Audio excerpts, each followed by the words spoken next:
The irony is very thick here tonight. I was listening to Alvaro earlier, and he read something from somebody saying, well, Spencer, he has no interest in dialogue. Now, note that that was written by somebody who was turning down an invitation to have a dialogue with me here tonight. Note the irony. Note the irony that the people who claim to be the tolerant and broad-minded and multiculturalist people are fronting for a man who is an open proponent of the most repressive political and societal system in human history. Because the Imam Faisal Abdul Rauf is an open proponent of Sharia, of Islamic law, and we have to be perfectly honest about this, that Sharia in its entirety is absolutely opposed to the freedom of speech, particularly non-Muslims speaking about Islam, which can bring a death penalty under Islamic law, as well as denying the freedom of conscience, calling for the death penalty for those who leave Islam, denying equality of rights to women in numerous ways, and institutionalizing discrimination against women and non-Muslims. The Imam Faisal Abdul Rauf is committed to a project that gauges the adherence to Sharia in various countries with the obvious objective of increasing that adherence. And he calls in his book, What's Right with Islam is What's Right with America, for restrictions on the freedom of speech, and claims that the United States is completely compatible, United States law is completely compatible with Sharia, and the principles that he discusses are indeed principles that do coincide between American law and Islamic law, but he makes no distinctions in terms of ruling out in any fashion whatsoever these draconian aspects of Sharia that are opposed to universally accepted notions of human rights. It should be noted that Charles Malik, the president of Lebanon, right after World War II, was involved in the drawing up of the Universal Declaration of Human Rights at the United Nations. And he made sure, personally, that Article 18 would be included in the Universal Declaration of Human Rights, specifying that there would be the freedom and that governments and in the UN should protect the freedom to change one's religion or to have no religion at all. And some people didn't understand why he was so exercised about that and why that was such an important thing to him. But this was something that he was seeing in Lebanon in the 1940s, that people who were exercising their free conscience were being brutalized and sometimes even killed in the name of Islam by Muslims. Now, note again the irony. When I say that to you, then many of you will go away and say, Spencer is hateful and says terrible things and hates Muslims. But actually, I've never killed an apostate. I've never threatened one. All I've done is point out that it's a bad thing to do. Oh, how racist and bigoted is that? No. I stand with Malik. I stand with the Universal Declaration of Human Rights. I stand for the dignity of the human person, for women as well as for men, for non-Muslims as well as for Muslims. And that is what this is all about. When it comes down to it, the Imam Faisal Abdul Rauf, whether he builds his mosque at Ground Zero or not, is fronting for a radically intolerant ideology and is one of its foremost international spokesmen.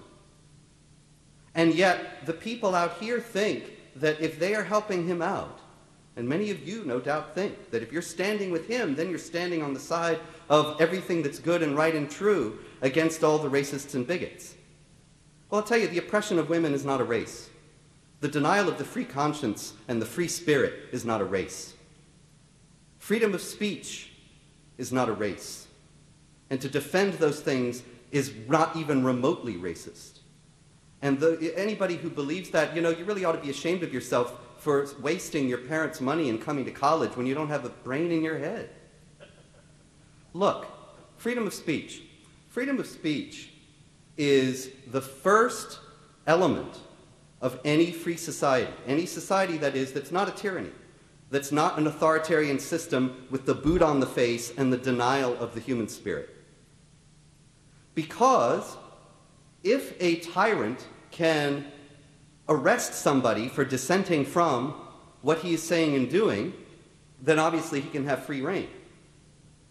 But if it becomes a matter of legal protection, that what is said, that dissent can be voiced, then the tyrant's power is drastically limited because opposition to him can be aired. Discussion can be had. Dialogue can be had between him and his opponents. And the society is immensely healthier and much freer. Freedom of speech is a fundamental bulwark against tyranny and authoritarianism. That is an absolute principle. That is one of the reasons why the United States of America became such a great and powerful country, because of this kind of freedom. And yet some of the people who have lived, who have enjoyed these freedoms, whose fathers and mothers fought and died for these freedoms, you actually dare to stand here tonight and to say that the freedom of speech ought to be denied to certain people because we don't like what they say. Well, good luck to you, but if that happened, if you keep doing that, one day they're going to come for you too.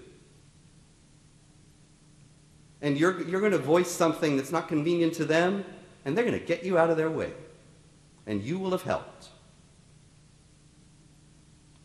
And so, you know, I don't know that many of the protesters are in here. I wish they had all come in, because I'd be happy to discuss things.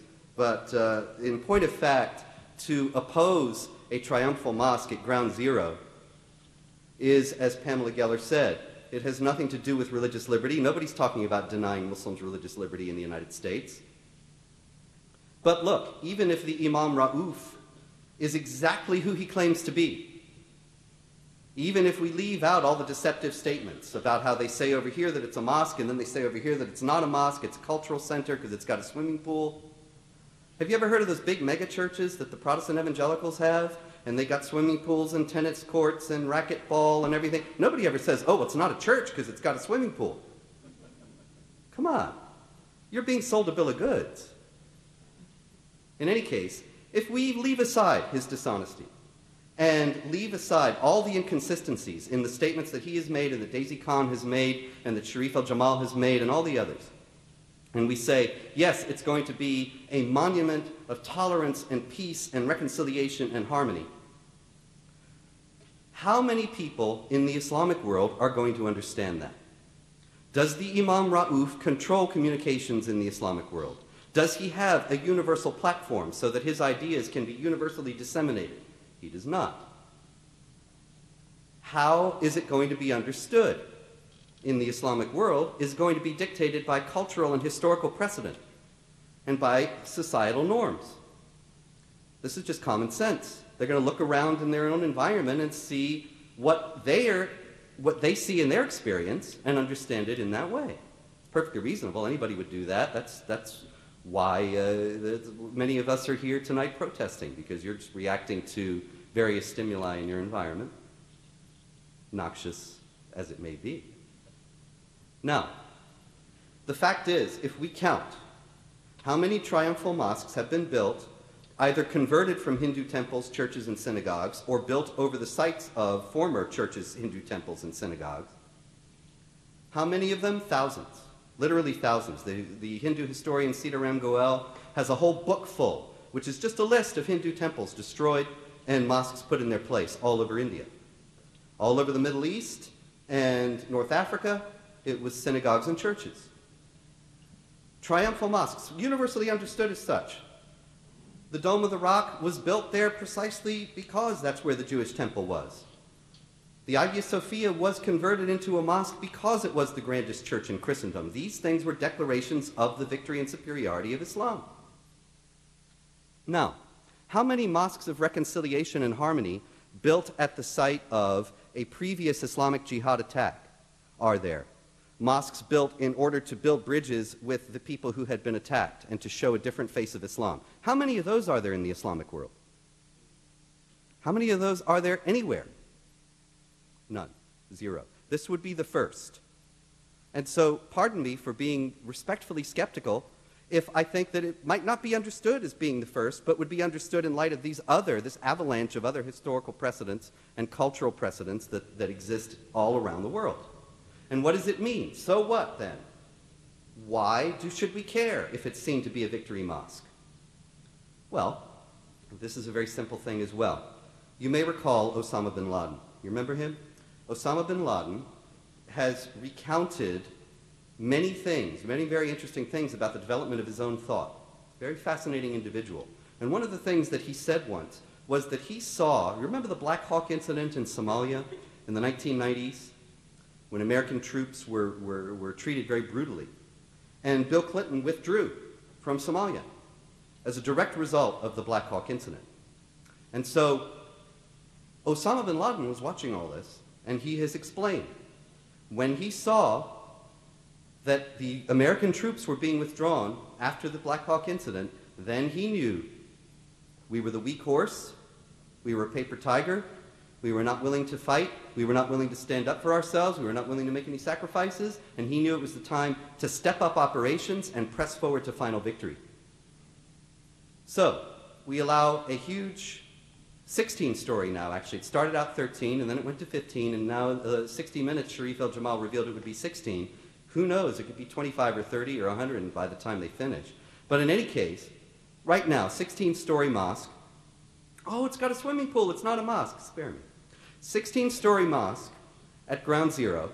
No, it's not Ground Zero. It's 2 blocks away. Come on, have you ever been there? Walk down the street, turn left. There's the World Trade Center, or where the World Trade Center used to be.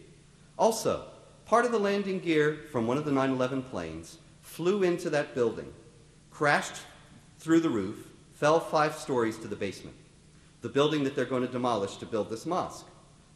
This building is part of the attack site. This building is Ground Zero, and people have made fun of this idea and said it's about dust or something. Nobody's talking about dust. If you talk about dust clouds and where the dust clouds from 9/11 fell, you could go into Jersey.